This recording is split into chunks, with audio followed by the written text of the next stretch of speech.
Hello students, welcome again to our channel Sun physics.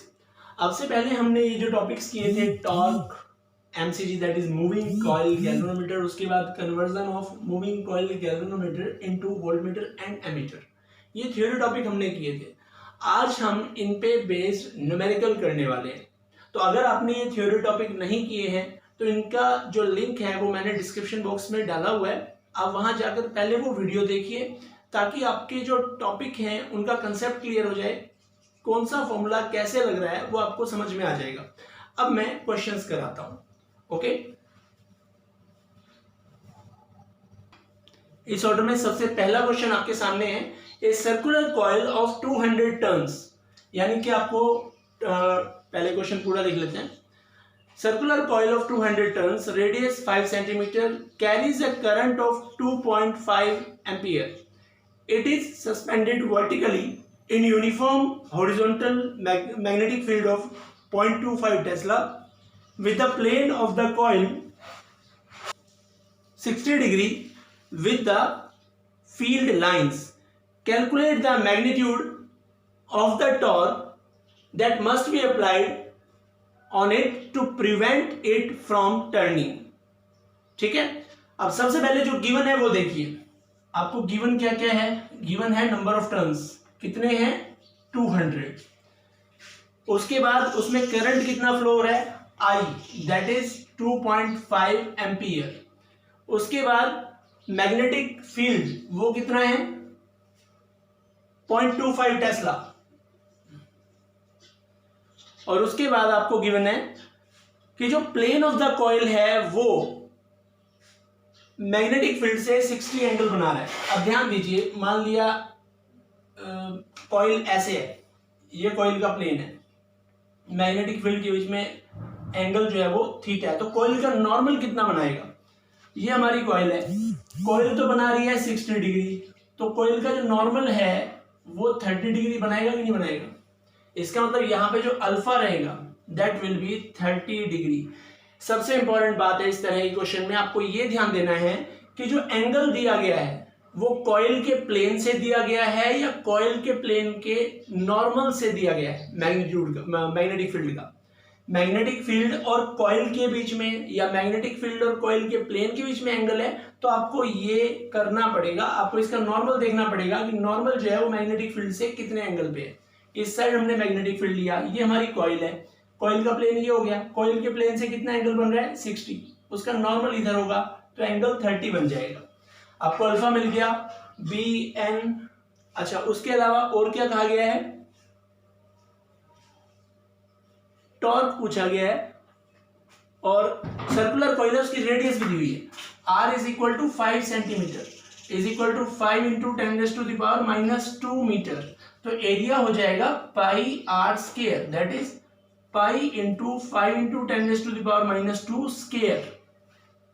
अब आपको torque निकालना है, तो टॉर्क का फॉर्मूला होता है B I N A sine alpha. तो बी की वैल्यू है 0.25, आई है 2.5, नंबर ऑफ टर्न्स है 200, और एरिया भी मैंने बताया पाई इंटू 5 इंटू 10⁻⁻² स्क्वायर। आप जब इस सारे को सॉल्व करेंगे तो आपका रिजल्ट आ जाएगा 0.49 न्यूटन मीटर, ये टॉर्क आएगा। फाइन। नेक्स्ट क्वेश्चन देखिए, आपको स्क्रीन पे नजर आ रहा है। A circular coil of 200 turns and radius 10 centimetre is placed in a uniform magnetic field of 0.5 Tesla normal to the plane of the coil. If the current in the coil is 3 ampere, calculate the A part total torque on the coil, B part total force on the coil, C part average force on each electron in the coil due to the magnetic field. Assume the area of cross section of the wire to be 10⁻⁻5 meter square and free electron density is 10⁻⁻29 per meter cube, यानी कि पर unit volume में इतने electron available हैं। ध्यान दीजिए, ये CBSE 2008 में आया हुआ क्वेश्चन है। सबसे पहले देखिए इसमें गिवन क्या क्या है। हर एक क्वेश्चन में अगर आप ये गिवन पहले लिख लेते हैं तो आपको क्वेश्चन करने में इजी हो जाता है। नंबर ऑफ टर्न्स अगेन इसमें भी 200 हैं। उसके बाद इसने कहा है कि radius that is 10 centimetre, that is 0.1 metre. उसके बाद मैग्नेटिक फील्ड में जो रखा गया है उसकी वैल्यू कितनी है, 0.5 टेस्ला। और करंट जो इसमें फ्लो हो रहा है दैट इज 3 एम्पियर। 3 एम्पियर। अब ए पार्ट में उसने कहा है कि टॉर्क निकालना है। टॉर्क हमें पता है, टॉर्क होता है BINA साइन अल्फा, जहां अल्फा जो है वो कॉइल के नॉर्मल का मैग्नेटिक फील्ड से एंगल होता है।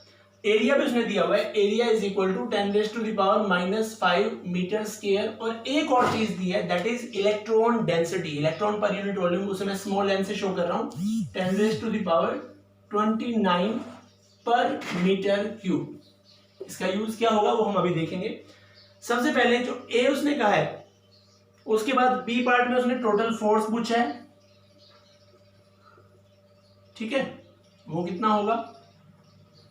और सी पार्ट में पूछा है average force on each electron. देखो कॉइल के अंदर जो करंट फ्लो होता है वो इलेक्ट्रॉनों के कारण होता है। हर इलेक्ट्रॉन पे एवरेज कितना फोर्स लगेगा वो हमें निकालना है। और उसने ये कहा है कि जो मैग्नेटिक फील्ड है वो कॉइल के प्लेन के नॉर्मल है, यानी कि ये आपका मान लिया कॉइल है, इसका प्लेन इस तरफ है, मैग्नेटिक फील्ड भी इस तरफ है, तो कॉइल के नॉर्मल और मैग्नेटिक फील्ड के बीच में एंगल हो गया 0। बस काम खत्म हो गया। अगर अल्फा 0 है तो साइन अल्फा भी क्या होगा बेटा, 0 हो जाएगा। इसका मतलब टॉर्क 0 हो जाएगा। टॉर्क 0 है तो फोर्स भी क्या है, force F is equal to, अगर मैं टॉर्क की बात करूं that is F into R. तो अगर टॉर्क 0 है तो फोर्स भी क्या हो जाएगा, 0। लेकिन हर एक इलेक्ट्रॉन पे जो फोर्स है वो 0 नहीं होगा, क्योंकि इलेक्ट्रॉन जब मूव कर रहा है वो मैग्नेटिक फील्ड में मूव कर रहा है। मैग्नेटिक फील्ड में जब इलेक्ट्रॉन मूव करता है तो फोर्स होता है Q into V into B into sine theta. यहां थीटा जो होगा, अगर मैं इस वायर के लिए लूं तो वो 90 हो जाएगा। इसका मतलब हर इलेक्ट्रॉन पे फोर्स 0 नहीं होगा, कुछ ना कुछ एवरेज फोर्स होगा। यहां चार्ज की वैल्यू E ले लेंगे। ये V जो है वो इलेक्ट्रॉन की ड्रिफ्ट वेलोसिटी है, B आपको गिवन है, ये 1 हो गया। अब ड्रिफ्ट वेलोसिटी कितनी हो जाएगी, यहां काम आएगा आपका N। देखिए कैसे, हमें पता है कि ड्रिफ्ट वेलोसिटी और करंट में रिलेशन होता है I is equal to NEA/VD। तो यहां से VD हो जाएगा I/NEA। ये वैल्यू हम यहां रख देते हैं, तो फोर्स क्या निकल जाएगा, F is equal to E into I/NEA into B। E से ही कैंसिल हो जाएगा। आपके पास करंट की वैल्यू कितनी है, 3 ampere. 3/10⁻29 into area 10⁻⁵ into B कितना है, 0.5। सॉल्व कर लीजिए, ये कैंसिल हो जाएगा, -24 5 3, ये आ जाएगा 1.5 इंटू 10⁻⁻24 न्यूटन। ये आंसर आएगा 1.5 इंटू 10⁻⁻24 न्यूटन। नेक्स्ट क्वेश्चन आप देख रहे हैं, to increase the current sensitivity of moving coil galvanometer by 50%, its resistance is increased so that new resistance becomes twice the initial resistance. By what factor does its voltage sensitivity changes? ये CBSE 2001 में आया हुआ question है। देखिए कैसे करना है। सबसे पहले आपको ये पता होना चाहिए कि वोल्टेज सेंसिटिविटी और करंट सेंसिटिविटी में रिलेशन होता है ये, ठीक है। अब उसने क्या कहा है कि सपोज ये पहले वाली वोल्टेज सेंसिटिविटी और करंट सेंसिटिविटी है, नई रिलेशन ये आ जाती है VS dash is equal to IS dash by R dash. अब उसने कहा क्या है कि जो नई करंट सेंसिटिविटी है आई एस डैश वो पहले वाली का 50% एक्स्ट्रा है, यानी कि I S plus 50% of I S, it will be I S plus I S by 2 that is 3/2 I S. ये आई एस डैश की नई वैल्यू आ गई। और जो नया रेजिस्टेंस है वो पहले वाले का डबल है। तो उसने कहा है कि वोल्टेज सेंसिटिविटी में परसेंटेज चेंज क्या होगा। तो परसेंटेज चेंज का क्या फॉर्मूला होता है, कोई भी क्वांटिटी है, मान लिया ए क्वांटिटी है, that is delta A by A into 100 change upon original into 100, ये परसेंटेज चेंज का फॉर्मूला होता है। तो पहले आप ये देखिए कि वी एस डैश आ जाएगा आई एस डैश, यानी कि 3/2 आई एस बाय 2R। इसका मतलब कितना हो गया, वो 3/4 आई एस बाय आर हो गया। यानी कि नई वोल्टेज सेंसिटिविटी पहले वाली का 3/4 हो गई। तो V S dash is equal to 3/4 V S, इसका मतलब कम हो गई ना। तो चेंज कितना आएगा, पहले वाली वैल्यू वी एस माइनस नए वाली value V S dash by original value V S into 100। तो ये हो जाएगा V S minus 3/4 V S by V S. तो ये आ जाएगा 1 माइनस 3/4 और इंटू 100, 1 माइनस 3/4 इंटू 100। तो ये आ जाएगा 1/4 इंटू 100, यानी कि 25% क्या होगी, इंक्रीज या डिक्रीज। ये हमने पहले ही देख लिया था कि डिक्रीज हो रही है। तो नई वोल्टेज सेंसिटिविटी जो है वो पहले वाली से 25% डिक्रीज हो जाएगी। देखिए अगला क्वेश्चन जो आपकी स्क्रीन पे आ रहा है वो कन्वर्जन का है। A galvanometer with the coil of resistance 12 ohm shows full scale deflection for a current of 2.5 milli ampere. यानी कि गैल्वेनोमीटर में जो मैक्सिमम करंट आता है जिसे हम IG से शो करते हैं वो 2.5 मिली एम्पियर है, रेजिस्टेंस जो है वो 12 ओम है। How will you convert the meter into, first part, an ammeter of range 0 to 7.5 ampere, और फिर a voltmeter of range 0 to 10 volt. ये CBSE 2005 में आया हुआ क्वेश्चन है। तो देखिए सबसे पहले आपको याद होगा मैंने बताया था कि ये हमारा गैल्वेनोमीटर है, इसमें से IG करंट पास हो रहा है, यहां पे हम एक शंट रेजिस्टेंस लगाएंगे तो वो जो है इसकी रेंज को I तक कर देगा। और आपको याद होगा ये करंट जाएगा I माइनस IG, तो S बराबर आ गया था IG into G by I minus IG। ये हमारे पास उस शंट रेजिस्टेंस के लिए फॉर्मूला है जो हम गैल्वेनोमीटर के पैरेलल में लगाएंगे ताकि हमें डिजायर्ड रेंज का एमीटर मिल जाए। अब हमारे पास ये जो G है वो कितना गिवन है, 12 ओम, ठीक है। IG कितना गिवन है, IG है 2.5 मिली एम्पियर, 2.5 इंटू 10⁻³ एम्पियर लिख सकते हैं। और उसने कहा है कि जो एमिटर है उसकी रेंज होनी चाहिए 7.5 एम्पियर, यानी कि I होना चाहिए 7.5 एम्पियर। 1 2 3 चीजें हैं, ये 3 चीजें आपके पास हैं, उठा के वैल्यू रखिए। तो ये हो जाएगा 2.5 into 10⁻³ into 12 divide by 7.5 minus 2.5 into 10⁻³ तो ये आ जाएगा 2.5 into 10⁻³ into 12 divide by 7.5 minus 0.0025, ये आ जाएगा। अब इसमें से अगर हम ये माइनस करते हैं तो नेग्लिजिबल होगा, तो हम इसे अप्रोक्सीमेट इतना ही रखते हैं और हमारे पास रिजल्ट आ जाएगा 2.5 इंटू 10⁻³ इंटू 12। ध्यान रखिए इस कैलकुलेशन को करने के चक्कर में मत पड़िए, बोर्ड में क्वेश्चन आया हुआ है और ये अगर मैं सिर्फ इतना रख देता हूं, इसको कुछ माइनस नहीं करता क्योंकि नेग्लिजिबल है 7.5 के आगे, तो मैं इसको 7.5 ही रखता हूं, इसी से आपका आंसर करेक्ट आएगा, तो कंफ्यूज होने की जरूरत नहीं है। 3 4 तो आपका जो शंट रेजिस्टेंस आ गया वो 4 इंटू 10⁻³ ओम का आ जाता है। आपका ए पार्ट कवर हो गया। बी पार्ट में उसने क्या कहा है, देखिए बी पार्ट में उसने इसको वोल्ट मीटर में बनाना है जिसकी रेंज होगी 10 वोल्ट। IG हमें पता है कितना, अगेन 2.5 इंटू 10⁻³ एम्पियर, और गैल्वेनोमीटर का रेजिस्टेंस कितना है 12 ओम। तो हमें पता है जो रेजिस्टेंस इसके सीरीज में लगता है उसका फॉर्मूला होता है V/IG माइनस G। तो ये हो जाएगा 10/2.5 इंटू 10⁻³ माइनस 12। तो 10 इसको ऊपर ले आते हैं 10⁻³ 2.5 से ये 4 बार जाएगा और माइनस 12 यानी कि 4000 माइनस 12, तो ये आ जाएगा 3988 ओम। इसका मतलब इतने रेजिस्टेंस को सीरीज में जोड़ेंगे तो ये वोल्टमीटर बन जाएगा किस रेंज का, 10 वोल्ट तक की रेंज का।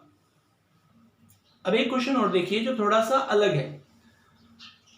The resistance of pouted type galvanometer is 8 ohm and the current for full scale deflection on it is 0.01 ampere. This galvanometer is to be converted into ammeter of 5 ampere range. ठीक है, तो अगला question जैसे होता है कि कितना shunt resistance चाहिए होगा, यहां थोड़ा सा चेंज है। उसने कहा है कि the only shunt available is 0.02 ohm. Find the value of R to be connected in series with the galvanometer as shown in figure. अब हमें क्या करना पड़ेगा, हमारे पास जो शंट अवेलेबल है हो सकता है वो सफिशिएंट ना हो, तो अगर वो सफिशिएंट नहीं है तो गैल्वेनोमीटर के सीरीज में कितना रेजिस्टेंस लगाएं ताकि उस शंट से हमारा ये काम चल जाए।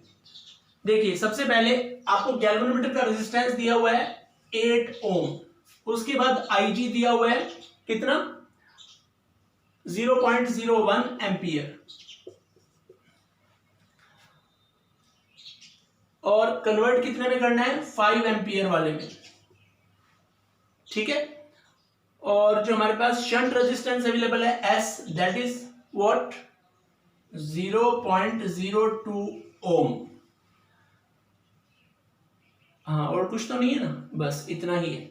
अब बेटा अगर आपको थ्योरी पता है, अगर आपने थ्योरी देखी हुई है, मैं फिर से बता रहा हूं, अगर आपने इसकी थ्योरी नहीं देखी है तो लास्ट वीडियो का लिंक इसके डिस्क्रिप्शन बॉक्स में गिवन है, आप वहां जाके जरूर देखिए उसको।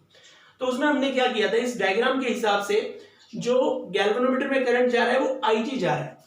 पहले केवल रेजिस्टेंस G था, अब उसके सीरीज में R जोड़ा है, तो यहां पे हो जाएगा IG into R plus G is equal to I minus IG into S। आपको ये R निकालना है, तो R प्लस G क्या हो जाएगा, R plus G is equal to I minus IG into S by IG। तो यहां से R क्या आ जाएगा, I minus IG by IG into S minus G। अब ये सारी वैल्यूज हम रखते हैं, I कितना है 5 माइनस IG कितना है 0.01 बाय 0.01 इंटू S कितना है 0.02 और माइनस 8, तो ये हो जाएगा 4.99 इंटू 0.02 बाय 0.01 इंटू माइनस 8। अब ये कैंसिल हो जाएगा, 2 रह जाएगा, इसको सॉल्व करेंगे तो ये आ जाएगा 9.98 माइनस 8, ये आ जाएगा 1.98 ओम। आर की वैल्यू हमारे पास ये आ जाएगी। तो ये कुछ क्वेश्चंस थे जिसमें जो मैंने कंसीडर किए थे कि बच्चों को शायद ये मुश्किल लगेंगे, इसलिए मैंने आपके लिए ये वीडियो बनाया है। आगे भी हम इस तरह के वीडियो बनाएंगे, इससे अगली वीडियो जो होगी वो भी न्यूमेरिकल बेस्ड होगी। अगर आपको इनमें कोई डाउट है तो आप कमेंट बॉक्स में वो डाउट पूछ सकते हैं, और अगर आपको ये वीडियो अच्छा लगा तो इसे लाइक शेयर और सब्सक्राइब करें और बेल आइकन को दबाएं ताकि अगली नोटिफिकेशन आप मिस ना करें।